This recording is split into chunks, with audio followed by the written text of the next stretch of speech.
anlayma, mana kaygırma. Yaxşı yoldaş kəmdək yoluqsa ayrılma. Geda ana dostu geda başqa olma kaynalma. Yanında tütünmə üç dost başqa bırakanma. Mana makul şu yetkənlərə kaygırma.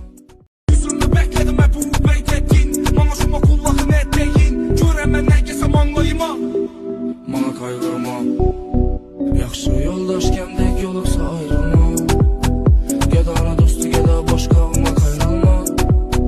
Yanında tütünmə üç dost başqa bırakanma. Mana makul şu yetkənlərə kaygırma. Yüzümdə bəklədim hə bu beyt etdin. Mana şu makullahın etdeyin. Görəm mən nə kesəm anlayma, mana kaygırma. Yaxşı yoldaş kəmdək yoluqsa ayrılma.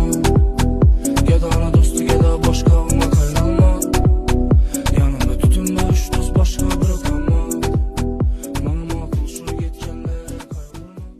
Yüzümdə bəklədim hə bu beyt etdin. Mana şu makullahın etdeyin. Görəm mən nə kesəm anlayma, mana kaygırma.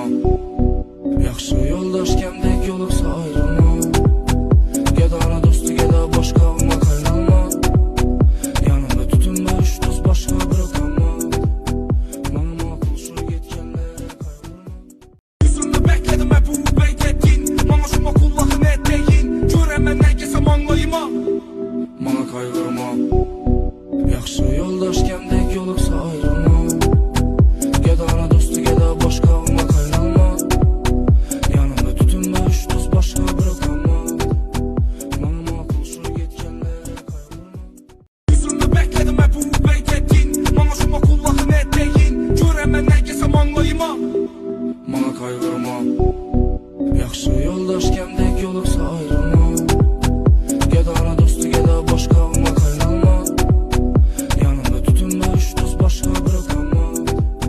Mana makul şu yetkənlərə kaygırma. Yüzümdə bəklədim hə bu beyt etdin. Mana şu makullahın etdeyin. Görəm mən nə kesəm anlayma, mana kaygırma.